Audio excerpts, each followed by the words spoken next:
पहले हम ये ख्यादियों के बारे में जानेंगे कि ख्यादि क्या क्या होती है। अभी अभी हमने कहा आत्मख्यादिर असत्ख्यादिर अख्यादिर ख्यादिर अन्यथा तथा निर्वचनीय ख्यादि इत्येतत् ख्यादि पंचकम। 5 ख्यादियां हैं, आत्मख्यादि, असत्ख्यादि, अख्यादि, अन्यथा ख्यादि और अनिर्वचनीय ख्यादि। इसमें एक और श्लोक इसके साथ है, योगाचारा माध्यमिका तथा मीमांसका अपि नैयायिका मायिनश्च पंचख्यादि क्रमाज्जगुः। ये क्रम से कौन कौन किस ख्यादि को कहते हैं, ये श्लोक में कहता है कि योगाचारा माध्यमिका तथा मीमांसका अपि। योगाचार आत्मख्यादि को मानते हैं और माध्यमिक असत्ख्यादि को मानते हैं, मीमांसक अख्यादि को मानते हैं और अन्यथा ख्यादि नैयायिक मानते हैं, अनिर्वचनीय ख्यादि मायिनः मन वेदांती मानते हैं। इस प्रकार यथाक्रम उनका नाम भी ले लिया। आगे और कुछ ख्यादि है, रामानुजाचार्य आदि के सत्ख्यादि इत्यादि अन्य ख्यादि भी है। अब इसका क्या है एक बार समझ लेंगे। पहले ख्यादि शब्द का क्या अर्थ है? चक्षुण धातु ज्ञानार्थक होता है। ख्यादि ही मन ज्ञान, अवभास, प्रतिभास हो जाए। ख्याल आ गया बोलते हैं ना हिंदी में, ख्याल आ गया, वही ख्याल है। ख्यादि को ख्याल बना दिया। हिंदी में क्या है, कुछ बदल देते हैं सब। संस्कृत को ऐसा नहीं रखते, वो जहां आगे पूछे कुछ बदल करके रखते हैं। तो ख्यादि होना चाहिए तो उसको ख्याल बोल दिया। अवभास ज्ञान है सामान्य रूप से। तो अब यहां हम अवभास शब्द से या प्रतिभास शब्द से लेंगे। पहले क्या है, आत्मख्यादि। आत्मख्यादि माने आत्मा शब्द का यहां अर्थ बुद्धि है, विज्ञान है। यहां आत्मा हमारी आत्मा नहीं, क्योंकि ये कौन कह रहा है, योगाचार्य विज्ञानवादी बौद्ध कह रहा है। विज्ञानवादी बौद्ध के वहां विज्ञान ही आत्मा है। जो मन की वृत्तियां है, क्षणिक विज्ञान, उन्हीं को आत्मा मानते हैं। उसका पुंज ही आत्मा है, वो वहां निरंतर चलता रहता है, तो संतति को आत्मा मानते हैं। तो आत्मा माने यहां बुद्धि, बुद्धि का विषय रूप से प्रतिभाद हो जाना, ये आत्मख्यादि है। ये बोलते हैं बाहर कोई विषय है ही नहीं। आप बाहर के विषय की बात कर रहे हैं, गलत है। बाहर विषय नहीं है, जो मन के अंदर विषय है वही बाहर प्रतिभासित होता है। सब विषय खोपड़ी के अंदर है, विचार के रूप में है। बाहर कोई विषय नहीं मानते हो, इसलिए क्षणिक विज्ञान वित्तीय, क्षणिक विज्ञान ही है और कुछ नहीं है, मतलब बाहर विषय है ही नहीं। तो मन के अंदर जो विषय रहता है वो बाहर दिखाई पड़ रहा है, वही मन के अंदर सर्प है, वो बाहर दिखाई पड़ रहा है और कुछ नहीं। यही आत्मख्याति। केवल सर्प ही नहीं, बाकी जो कुछ भी दिख रहा है सब वही है। विज्ञान प्रकट होता है और कुछ नहीं। जैसा स्वप्न में कहां से आता है विषय, सारे मन से आता है, मन प्रकट करता है, वहां आप वो भोग करते हैं। ऐसा ही यहां भी होता है, इसी को कहते हैं आत्मख्याति।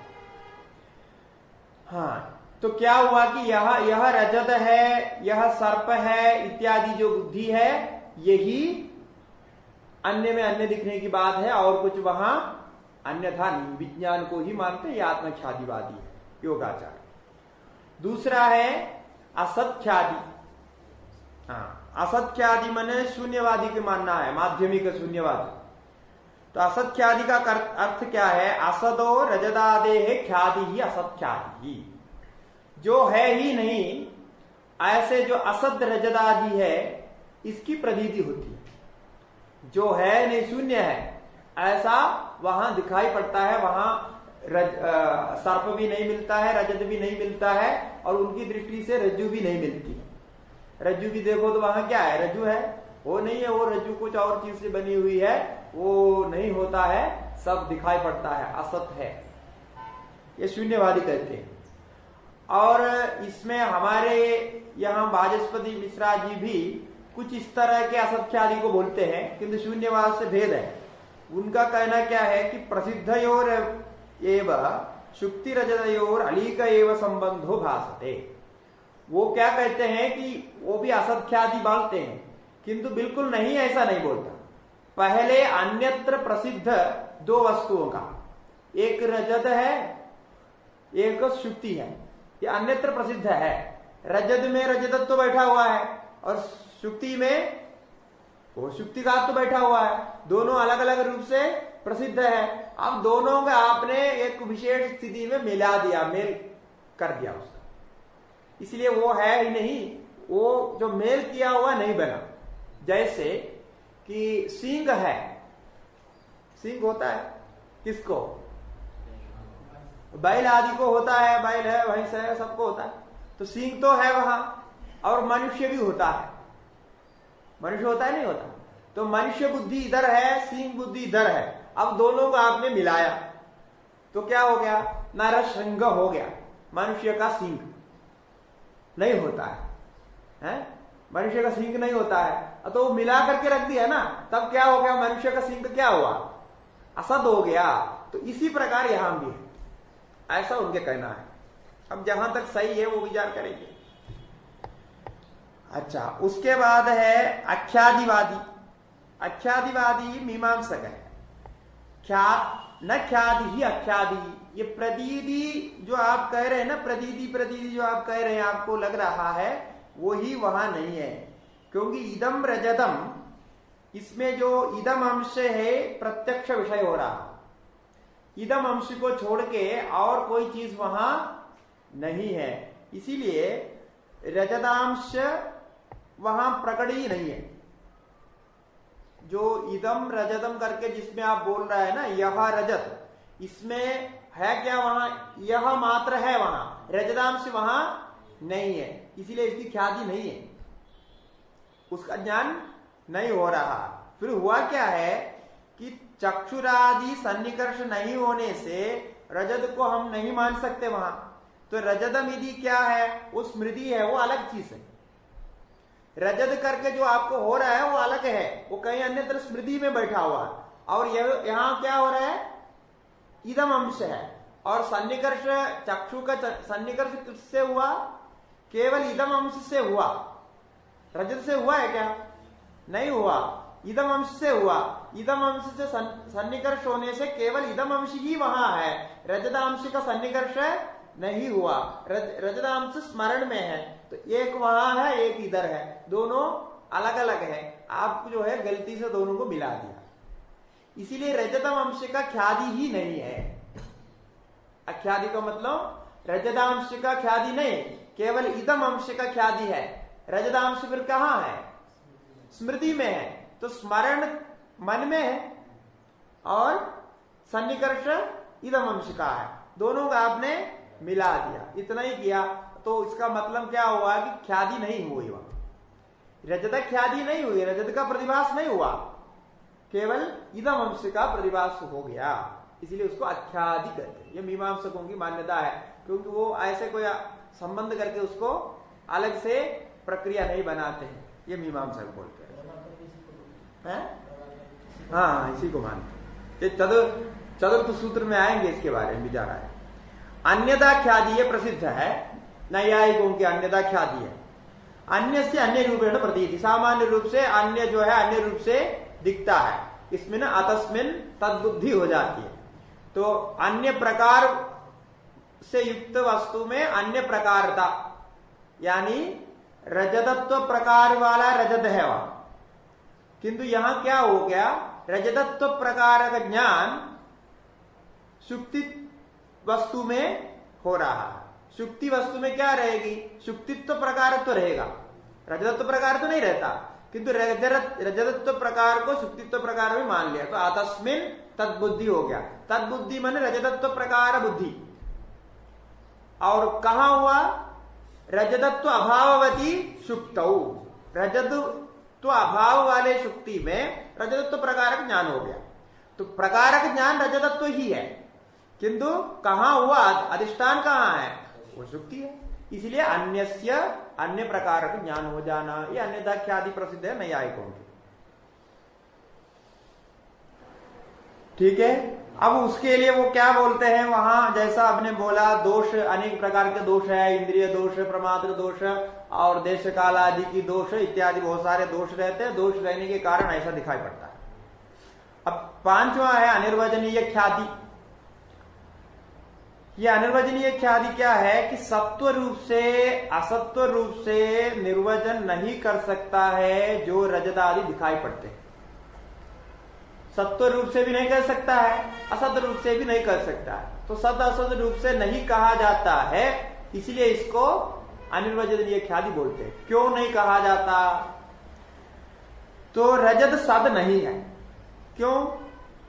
यदि सत्य होता तो भ्रांति और बाधा दोनों नहीं होना चाहिए। यदि रजत सत है, सत वस्तु में भ्रांति नहीं होती। जैसा इदम पुस्तकम, ये ज्ञान हुआ, ये सत है इदम पुस्तक रूपेण, तो ये सद होता हुआ इसका स्वरूप रहता हुआ इसमें भ्रांति होगी क्या? ये नहीं, यथार्थ ज्ञान मानते इसको। इसीलिए यदि वहां रजत है तो भ्रांति नहीं होनी चाहिए, किंतु भ्रांति हो रही है, इसलिए रजत वहां सद है ये नहीं कर सकते, रजत है ऐसा नहीं कर सकते। दूसरा, यदि सद होता तो उस ज्ञान का बाध नहीं होना चाहिए, त्रिकाल अबाधितत्व रहना चाहिए।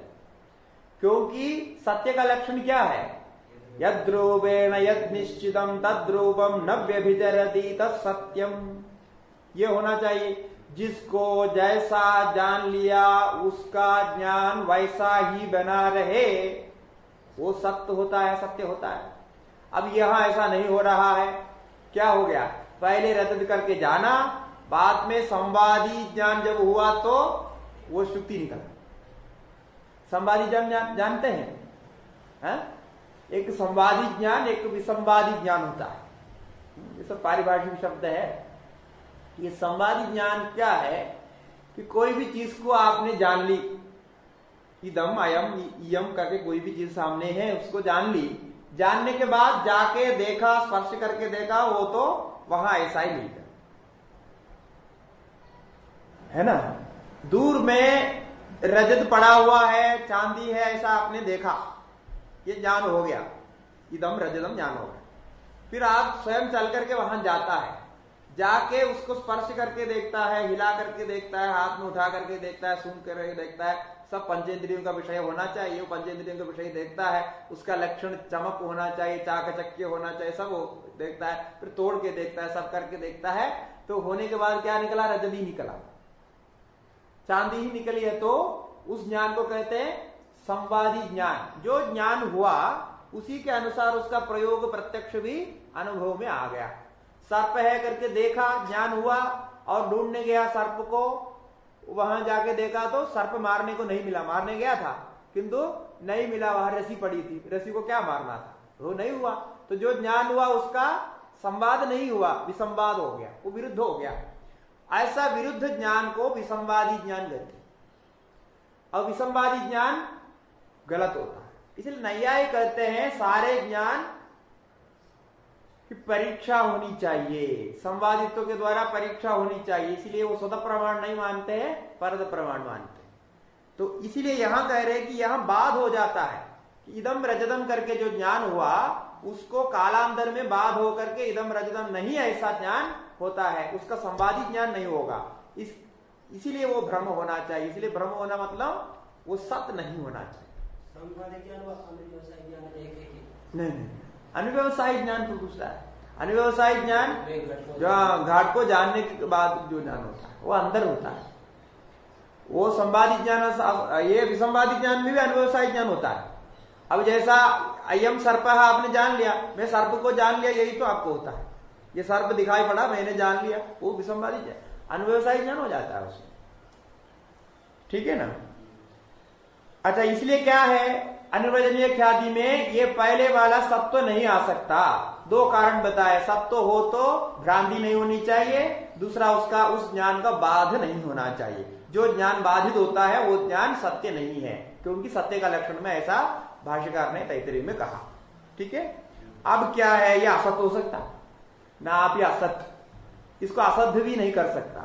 असत्य करने पर ख्याति बाधयोर असंभवा, असत कहने पर ख्याति नहीं होनी चाहिए, प्रतिभास ही नहीं होना चाहिए। जैसे नरसृंग का प्रतिभास नहीं होता, वंध्यापुत्र को किसी ने आज तक देखा नहीं और वंध्यापुत्र का कहीं भ्रम भी नहीं होता। एक आदमी वहां से आ रहे, शायद ये वंध्यापुत्र हो सकता है, ऐसा भ्रम होता है? नहीं होता है। तो इसका मतलब ख्याति ही नहीं होती है, असत वस्तुओं की ख्याति नहीं होती है। हमने पहले कहा जैसे नास्ती करके बुद्धि में वृत्ति नहीं बनते, उसके लिए कोई व्यवस्था ही नहीं है बुद्धि में असत ख्याति रखाने की। अब वो भगवान ने ऐसे बनाई नहीं, क्योंकि उसकी जरूरत नहीं पड़ता।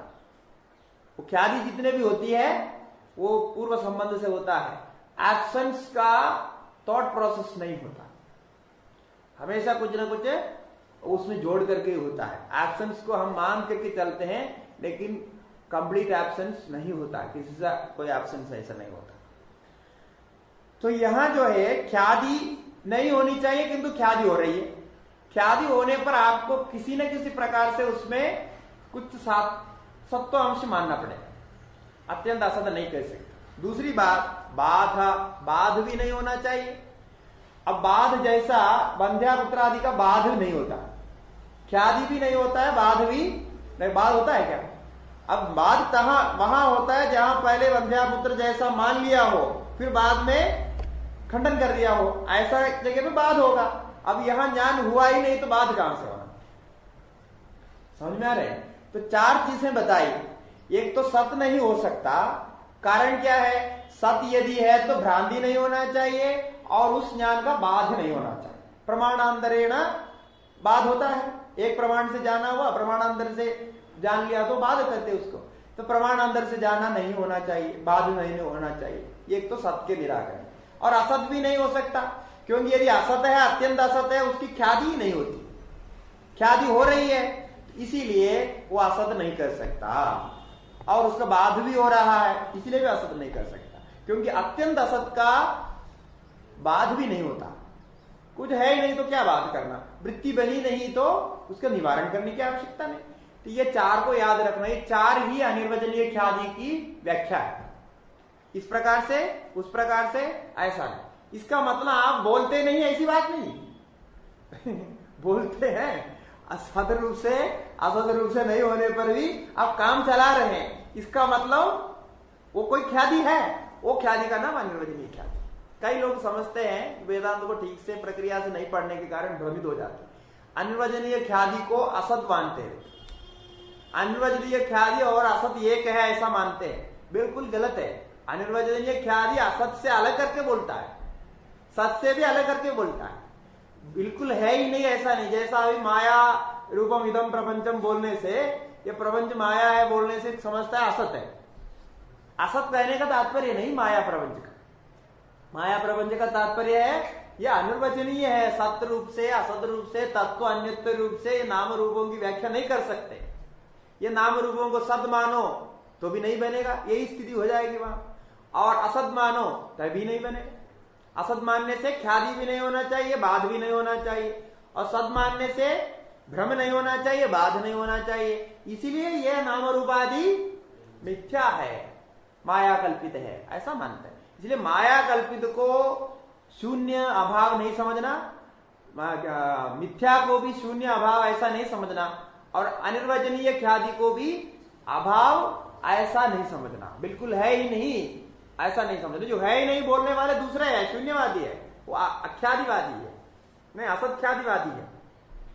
अख्यातिवादी तो मीमांसक है, असत्ख्यातिवादी है वो बिल्कुल है ही नहीं बोलता है। यहां ऐसा है ही नहीं, ये तात्पर्य नहीं है। यहां तक हो गया 5 मुख्य ख्याति। और भी ख्यातिवादी है, एक है सत्ख्यातिवादी, सत्ख्याति बोलते हैं, वो उनका कहना है, रामानुजाचार्य आदि है, इनका कहना है कि ज्ञान विषय सत्य ही होता है, हाँ, व्यवहार बाधा भ्रमत्व। जैसे देखो रज्जु सर्प ज्ञान हुआ, रज्जु सत्य है क्या असत है? सत्य है। और सर्प सत्य है क्या असत है? सत्य है। तो अब जो रज्जु का ज्ञान है वो भी सत्य है, और रज्जु में इदम अंश ज्ञान भी सत्य ही है। और सर्प का ज्ञान भी सत्य है। तो बोलते हैं दोनों सत्य है, सत्ख्याति। अब फिर हुआ क्या है, तो बोलते विषय व्यवहार बाद से भ्रम हो गया। विषय व्यवहार वहां ठीक नहीं हो रहा है, इसके कारण भ्रम हुआ है आपको, कि आपको रज्जू को रज्जू समझ करके व्यवहार करना चाहिए था। वो भूल भुलैया में आपने रज्जू को सर्प करके व्यवहार करने लग गया, इतना ही वहां हुआ। ख्याति में कोई अंतर नहीं हुआ। ख्याति तो आपको असली सर्प का ही ख्याति है, और रज्जू का भी असली रज्जू का ही है, नकली कहां से आ गया, नहीं हुआ। अब व्यवहार में भूल भुलैया हो जाता है। इसमें विषय व्यवहार बाध भ्रम हो गया। विषय व्यवहार बाध को ही भ्रम कहते हैं। ख्याति को वो अन्य प्रकार से नहीं मानते, ख्याति तो सत्यादि ही मानते, इसीलिए वो दिमाग में बैठ जाता है, याद भी हो जाती है। अब उसके लिए एक उदाहरण देते हैं, उनके एक युक्ति और है। वो कहते हैं कि देखो, सर्वभूतानां विद्यमानत्वे सुक्तिकादो रजतांशस्यापि विद्यमानत्वात् ज्ञान विषयत्वम्। ये सांख्य के थियरी लेते हैं। सांख्य बोलता है सर्वस्य सर्वात्मकत्वात्, सब चीज में सब है। तो थियरी ऑफ रिलेटिविटी है ना आइंस्टीन की, इस प्रकार की है ये, कि सब में सबका संबंध है, सबका कुछ कर्म, सबका आंशिक भाव रहता है, कि ये बिल्कुल अलग अलग है ऐसा नहीं। एक को रहने के लिए दूसरे को आश्रय लेना पड़ेगा। ये सांख्य पहले कहा, आइंस्टीन की जो थियरी ऑफ रिलेटिविटी है बहुत पहले सांख्य के सिद्धांत है कि सर्वस्य सर्वात्मक। हमारे उपनिषद में भी है, बृहदारण्यक उपनिषद में भी है, मधु विद्या और ये अंतर्यामी ब्राह्मण इत्यादि के सब है। तो उसमें ये क्या कहना है इनका, ये सत्यादिवादी का, ये कहता है देखो सब पंचभूत से बना हुआ, आपका रज्जु सर्प सब पंचभूत से ही बना हुआ है।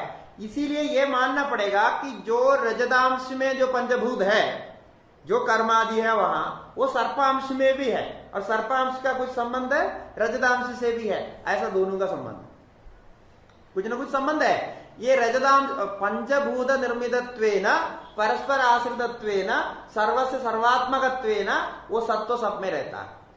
इसीलिए कभी रज्जु सर्प के रूप में दिखाई भी पड़ सकता है, और सर्प भी रस्सी के रूप में भी दिखाई पड़ सकता है, इसमें कोई दोष नहीं। जो कुछ दूसरी तरीके से बोल रहे हो, क्यों, क्या दोष है, ऐसा हो जाता है, क्योंकि सब में सबका अंश है। जैसा हम लोग यहाँ बैठे हैं, हम सोचते हैं कि इसके साथ हमारा कोई संबंध नहीं, हम तो अलग व्यक्ति है, कहीं से गाड़ी पकड़ के यहाँ आए, यहाँ रह रहे, सब कुछ कर रहे, ये मकान बनाया कोई दूसरे ने बनाया, दूसरे ने सब कुछ किया, हमारा कोई संबंध नहीं है, ऐसा दिखता है। हम यहाँ से पढ़ने के बाद निकल जाते हैं, फिर हमारा कोई संबंध नहीं, ऐसा दिखता है, अपना भाव नहीं होता। कई लोगों को ऐसा होता ही नहीं, अपना कोई आश्रम में रहेंगे, कोई स्थान में रहेंगे, वहां सब कुछ करना चाहिए, ऐसा अपना तो भाव नहीं होता। अपना स्नान खूब मालिश करके करेंगे, किंतु उसके साथ बाकी भी काम उसके साथ जुड़ा हुआ ऐसा भाव नहीं होता, क्योंकि इतने को अपने मानते, बाकी को नहीं मानते। किंतु इसमें भी हमारा कोई आंशिक कर्म बैठा हुआ है। क्यों? क्योंकि यदि कोई कर्म संबंध नहीं होता, हम आके यहां बैठ नहीं सकते। बैठ करके आपको सुख मिल रहा है या दुख मिल रहा है, दोनों में से एक मिल रहा है, तो कोई कर्म के संबंध के बिना सुख दुख मिल सकता है क्या? उसके लिए वो निमित्त बन रहा है। जैसा आपका शरीर आपके सुख दुख भोगने के लिए निमित्त बन रहा है, ऐसे ही ये चटाई, आसन, मकान, ये सब जो है आपको सुख दुख भोगने के लिए निमित्त बन रहा है। इसमें कोई अंदर नहीं। वो निमित्त को लेके आपका कुछ कर्म यहां छूटा हुआ है, ऐसा मानना पड़ता। उसके बिना आपको इससे सुख दुख हो ही नहीं सकता। यदि शरीर कर्म साधन है, कर्म के कारण हुआ है, तो ये भी कर्म के कारण हुआ है, किंतु आपको पता नहीं कब कौन से कर्म आपने यहां छोड़ दिया था। आपने तो एक पैसा इसमें खर्च किया नहीं ये बनाने के लिए, तो आपको भोग तो मिल रहा है। इसका मतलब पहले का कोई संबंध है, आपके नहीं जानते हुए कोई संबंध किया है, ऐसा ही होता है। और शरीर का भी ऐसा है, आपने पैसा खर्च करके शरीर बनाया क्या? एक पैसा नहीं खर्च किया, ना कोई परिश्रम किया है शरीर बनाने के लिए, ये फ्री में मिला है ना। ऐसे ही फ्री में ये भी मिल रहा है, ऐसा लगता है, किंतु फ्री में नहीं मिला है, कुछ पहले किया हुआ उसके कर्म के फल अनुसार मिल रहा है। इसलिए यह संबंध सबका है, वो संबंध समझ करके हमको करना। जब तक आपको यहाँ भोग का कुछ संबंध कर्म रहेगा तब तक होगा, उसके बाद आप छोड़ के जाएंगे। इस भाव से वो सबको सत मानते हैं। रामानुजाचार्य जी उनका सिद्धांत है। ये सांख्य के हिसाब से भी ऐसे ही है, सांख्य भी इसी प्रकार मानते। मध्वाचार्य आदि जो है असद्वादी है, असत्यादिवादी है। मध्वाचार्य आदि जो बाकी द्वैदी है, तो दोषवशात अत्यंत असत रजदात्मना प्रतीति अभावात, ये कहते हैं कि दोषवश से अत्यंत असत रजद रूप से प्रतीत होता है, दोष के कारण होता है। वो पहले जो असत्यादिवादी है कुछ नहीं मानता है, उनमें इनमें अंदर है। वो शून्यवादी बिल्कुल शून्य मानता है, सर्वम शून्यम ऐसे बोलता है। और यहां जो है इसमें अंदर क्या है, दोषवश के कारण अत्यंत असत, जो वहां रजत नहीं है वो रजत वहां दिखाई पड़ रहा है, दोष आदि को वहां हेतु मानता है, यही वहां सत्यादि है, लगभग एक ही है। फिर एक अलौकिक ख्याति वाले हैं, ये विशेषण है। तत्व प्रकाशिका नाम की एक टीका है, उसमें भोजराज की तत्व प्रकाशिका में ये उन्होंने अलौकिक ख्याति को माना। अलौकिक का अर्थ होता है लोक में नहीं होने वाला, लोक में होता है उसको लौकिकी कहते हैं, न लोके भवः अलौकिकी, लोक में नहीं होने वाला हो उसको अलौकिकी कहते हैं। तो अलौकिक ख्याति, जो लौकिक नहीं है उसकी ख्याति। जैसे ज्ञान में भासमान वस्तु अलौकिक है तो भी सद्वस्तु जैसे ही लगता है। ज्ञान में जो वस्तु भाषित होती है ना, ज्ञान में जो भी होता है, वो एक वस्तु को जानने के बाद में उसका ज्ञान होता है, वो क्या है? जैसे स्वप्न में दिखाई पड़ता है, स्वप्न एक प्रकार का ज्ञान है, उसमें वस्तु दिखाई पड़ती है। ये क्या वस्तु है? लौकिक है क्या अलौकिक है? यह अलौकिक है, क्योंकि स्वप्न में देश काल आदि नहीं है, संवृतत्व आदि हेतु का है ना, संवृतत्व आदि कोई हेतु है नहीं, देश काल संवृतत्व नहीं है वहां। फिर सही जगह पे जितना जगह चाहिए उतनी जगह है नहीं वहां, लौकिक संबंध रखने के लिए कोई कारण नहीं दिखता है। अब घड़ को रहने के लिए जितना स्थान चाहिए खोपड़ी के अंदर उतना स्थान है खोपड़ी में, अब पूरा शरीर लेने पर तो हो सकता है, घड़ को रख सकता है क्या खोपड़ी में? दिमाग के अंदर है ही नहीं, रख नहीं सकता। तो वो लौकिक घड़ को उसके अंदर नहीं आ सकता। बड़े बड़े हाथी रख सकता है क्या? हाथी का एक वो नखून भी इसके अंदर आएगा नहीं, पूरे हाथी आ जाता है। इसका मतलब ये लौकिक तो है ही नहीं, अलौकिक है। ऐसे ही यहां भी हो गया। तो ज्ञान में जैसे वस्तुएं भासती है सब अलौकिक है, लौकिक वस्तुएं नहीं आती। जैसा फोटो लेते हैं, अब फोटो बाहर बहुत कुछ लेकर के फोटो होता है, जितना लंबा चौड़ा वो बाहर का विषय होता है उतना लंबा चौड़ा फोटो में आएगा क्या? नहीं आएगा, किंतु बाकी चीज पूरी आ जाती है। तो इसलिए वो अलौकिक है, मन सामान्य नहीं है, वो उससे भिन्न हो गया। ये प्रकाश के द्वारा फोटो आप ले लेते हैं, उसमें आ जाता है। इसी प्रकार यहां भी हुआ, ऐसा कहते हैं। ये कहते हैं अलौकिक बात, ये सब अलौकिक है, इसकी कोई व्याख्या करने के चक्कर में नहीं पड़ना चाहिए। जैसा दिमाग के अंदर आ जाता है वैसे दिखाई पड़ता है, सब कुछ होता है, ज्ञान रूप में है ऐसा। और एक अंतिम में है सदसत ख्यादिवाद।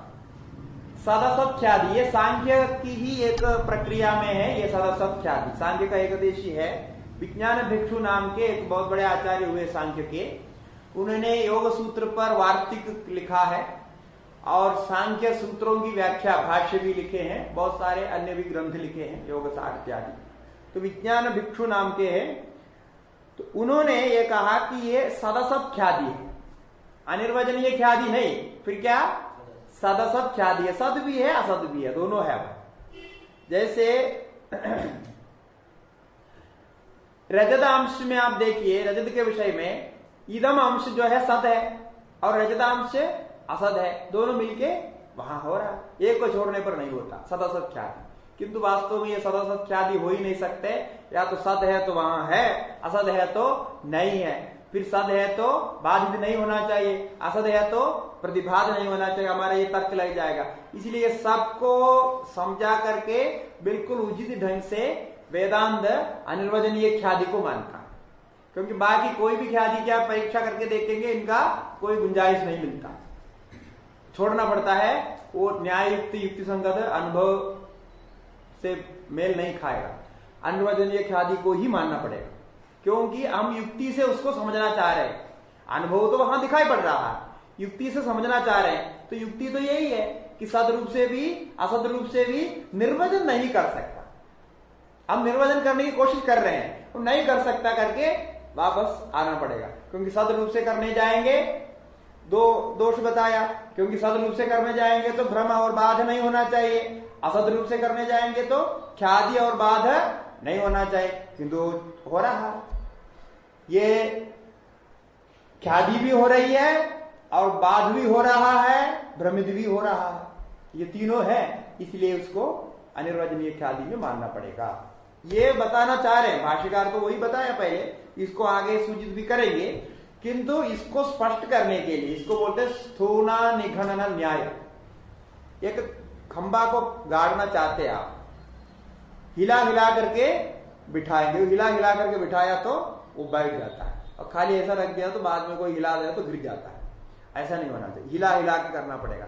इसलिए वेदांत में जो भी आप जानेंगे हिला हिला करके गाड़ देते हैं। अब उसके लिए एकदम नहीं होता, कई साल लग जाते हैं, क्योंकि कहां कहां हिलाना है ये पहले पता चले तब ना, तो धीरे धीरे धीरे सीखते सीखते कई साल के बाद फिर पक्का हो जाता है कि जो ये कह रहा है सत्य है, विश्वास करके अंदर स्वीकार करते हैं।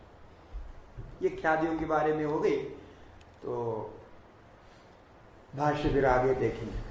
ओ